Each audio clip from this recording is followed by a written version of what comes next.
Hi, welcome back to our online class. Today we shall dive into our lesson number 3 and part number 1. In this part we will learn about the Aryan society. Alright, so we have established the 3 hypotheses. Was it the M130? No. Was it the Indus Valley? No. Was it the Aryans, the foreigners coming from Central Asia? Yes, we found the 10 evidence that shows that it was indeed the Aryans who brought Hinduism into India. Now, why am I so keen about finding the roots? Because my idea is, if we can find, or if we can prove that Hinduism came from outside India, that means there must be a connection with some other ancient worldviews. For example, Judaism, which is also as old as Hinduism. Who knows? There could be some stories that we find in the Old Testament could be similar to the Hindu stories. And yes, spoiler alert, there are many such stories. But let's take a look at today's lesson, the Aryan society. All right? Now, to begin with, we shall first of all take a look at 3 stages how Hinduism developed in India. Now, you know the 10 periods of Hindu developments, but now we are taking a look at 10 stages how this development happened in India. Our question number 1, list 3 stages of Hindu development. So let's take a look at the 3 stages. The first stage has 3 parts. Number 1, the invasion of Indo-Europeans, beginning about 3500 BCE or 3500 BCE. They came down from the Central Asia and entered into India. So that's the first thing that happened in stage number 1. The second thing that happened was the introduction and the writing of the Vedas. Now, Rig Veda, the oldest, was already written somewhere in the Central Asia, and the Aryans brought with them that Rig Veda. But the other parts of the Vedas, the Vedas have many volumes. The other volumes were actually written by the rishis in India along the river Ganges and along the river Indus. The third thing that happened, during this time, the afterlife was very positive. People were not afraid to face death. They knew that they're going somewhere, a better place, something like the Egyptians. They knew that once they die, they go to a better place.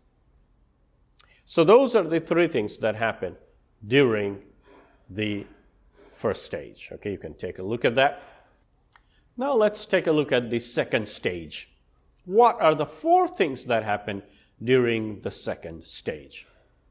The first thing, the writing of the Upanishads. Upanishads are simply literatures. So they started writing down more and more literatures. It could be the Puranas, it could be the Bhagavad Gita, all right, and other literatures were beginning to be written down during this time by the Aryans who have already settled down in India. Number 2, the Brahmins made themselves as the high caste of the society. Now, you will learn more about the caste system coming up soon. All right. So they made themselves to be the highest in the society. You need to know more about something. You need to know what is right from wrong. You need to know what is your task, what is your job. Ask a Brahmin. A Brahmin will tell you. Number 3, during this time, the karma and reincarnation concept was formulated. Take note of that. Karma and reincarnation did not exist during stage 1. But now only during stage 2, we see karma and reincarnation concept being introduced in the society by the Brahmins. And guess what happened? Step number 4 is that because of this karma and reincarnation, suddenly people started to view life very pessimistic. Oh, I'm scared to die. I don't like this life. Why am I not a Brahmin and enjoy all the good things? Why am I born in a low caste? Oh, I hate life. Oh, I'm scared to die. What if I come back as even worse? What if I come back as an animal? All right. Suddenly, life that was so wonderful during the first stage suddenly became very negative during the second stage. So those are the 4 things that happened during the second stage. Let's take a look at what happened during the third stage. All right, 2 things happened during the third stage, and this is quite modern, all right, and that is the conquest of India by the British. You know, the British came in the 1600s, 1700s, they came to India, and they started to colonize India. All right, and suddenly new ideas started to come up, especially the Christian idea. The Bible and the message of the Bible, grace and salvation. These were some ideas that were now beginning to circulate in India. And so guess what happened? Step number 2. And because of that, there was a Hindu renaissance. All right, the Hindus started asking, this is India. Why are we behaving and acting and believing like the white man? All right, we should be eating roti, not bread. All right, and so there was this revival of Hinduness. Okay, you could call it. Sometimes it's called the Hindutva. All right, India is a land of the Hindus, but we don't see the Hinduness anymore. It doesn't smell like Hindu. All right, it smells like Falang. Everywhere we see white people and their ideas and their ways. Where is the Hinduness in India? And so, in stage 3, the last part is the Hindu Renaissance. All right, suddenly there is this wake up of we need to make India a Hindu culture, a Hindu nation. All right, so those are the 3 stages of Hindu development in India. All right, now let's move on to our second question. List the 4 major castes in their order and list 2 duties for each caste. 2 duties. All right, so let's take a look at that. The first on the top, as you can see over here, are the Brahmins. Okay, they are the priests and they are the intellectuals. They are not the kings. All right, they are the intellectuals in the society. Mainly they are the priests. They can be a priest. They do not have to be a priest, but if they choose to be, they can be the priest. Other caste cannot be a priest. Brahmins can be a priest if they choose to. If they do not want to be a priest, they can choose anything else they want to. They are the high caste. They have a choice. They have a multiple choice. Whatever they want in life, all right, they can choose. Number 2, the Kshatriyas, all right. The Kshatriyas are the warriors and the rulers. So there you go. So they're the rulers. They're the kings. They're the prince. So if Buddha was a Hindu, if his dad was a Hindu, can you guess what was his caste? Now, if you say he was a Brahmin, you're wrong. No. His dad was a king. He was a prince. They belong to the Kshatriyas. They are the rulers. The third one is the Vaishyas. All right. The Vaishyas are the artisans. They're the agriculturists. They're the merchants. All right. So the most of them, the majority of the people that you see in India, they belong to the Vaishyas. Why? Because they are the building block. They are the ones who maintain the society. All right. They are the ones who bring the money in the society. They are the business people. They are the traders. They are the farmers. They are the potters and all kinds of things. All the things that you see people doing usually with their hands. All right. They are all Vaishyas. Very busy people. They're the ones who make most money. You should know. Now, here's something that I want to tell you. The caste is according to the authority and power they have, not according to the money they make. So, did you get that? The caste system is not based on economy, how much money you make, but it's all about how much power you have. Brahmins have the most power, but they are not necessarily the richest people, the wealthiest people. On the other hand, Vaishyas, they're the third, but they are the ones who are making the most money. They are the traders, they are the business people. All right? They are the doctors, they are the engineers, they are all those that you see in our society. They are the ones who have the most skills. They are the ones who make the most money. All right?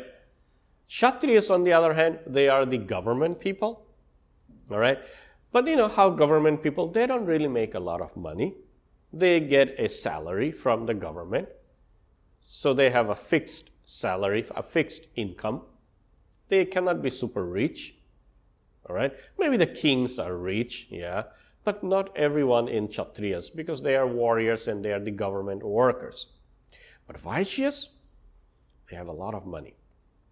And finally, the fourth is the Sudras. They are the menial laborers, okay? They are the ones who do the laboring every day. You see the construction workers, all right? The janitors and all those people, they are the Sudras. So these are the four castes that the Aryans introduced in India, all right? And this is something interesting because we will see that what kind of impact it has in India today. All right, moving on to the next question. Based on this forecast, can you tell from which part of the primordial man each of the caste came from? Well, let me just backtrack a little bit. So as you can see, this was more or less a social order given by the Aryans. But wait, how do you impose a social order and make everyone to follow it? The only way they could do it is by saying that, hey, I didn't do it. It's the gods who did it. It's the gods' law. The caste system is not my law. It's God's law. And so they came up with this story of, let's say, Adam, the first man. And from Adam, various parts of Adam came the various different caste. For example, from the head came the Brahmins, because they are intellectual. The brain is right there. They're the intellectuals. Or even the mouth, because priests who speak, who preach, all right, with their mouth. So, from the mouth, from the head, came the Brahmins of the primordial man. The Kshatriyas, they came from the shoulders, from the arm. Why? Because they are the warriors. All right? They are the warriors. So from the primordial man, from the shoulder, came the Kshatriyas. Now you can guess, where did the Vaishyas come from? Well, they came from the thigh, the strong part of your body, the strongest bone of your body, all right? The thigh bone. Why? Because the thigh bone is strong enough to carry your weight, to make you to stand and carry your weight. The Vaishyas, they are the ones who carry the economy of the country. Think about it. It's an easy way to remember, actually. And fourthly, the Sudras. Which part do you think they would come from? They come from the foot. Yes, they're from the foot. Why? Because, in India, in the villages, people don't wear shoes or slippers. They wear barefoot. Their feet gets dirty. Because these people, they do the menial jobs, the dirty jobs.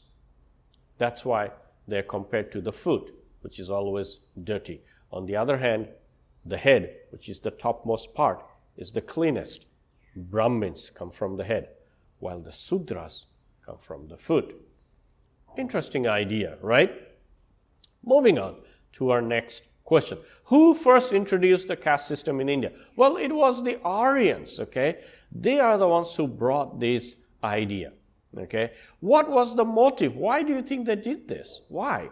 Well, actually, if you read a little bit and research, they said that it was meant to separate from the local Indians from the foreigners who just came in. That means the Aryans, who were the white people, they wanted to create a barrier between the brown people of India. All right? There would be a separation. Don't come too close, okay? You stay where you are, we stay where we are, okay? So that we don't mingle too much. We don't also mix marriage. We should not come close to each other. They wanted to create a barrier. You could almost see some kind of racial is going on in here. Racism. Next, how did the Hindus justify the caste system? As I told you, they said that it is divinely ordained. God gave this, all right? And it's written in our scriptures. Well, these scriptures were written later, okay? When the Aryans settled down in India, as they created the caste system, they also created the constitution, and then they created some of this part and added into their holy book, and they said, well, you know what? God made this. And therefore, you and I, our purpose is to support and live according to our caste and do the job that our caste demands us to do. All right. How do the Hindus view inequality in the society? As I just said it, there is a lot of inequality. There is this different status in the society. And what do they say about it? Well, it is divinely ordained. God made it, and who am I to go against it?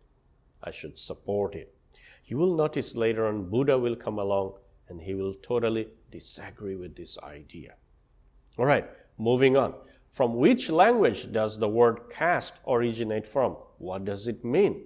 Well, it came from the Portuguese language casta, which simply means breed, race, or kind. So think about it.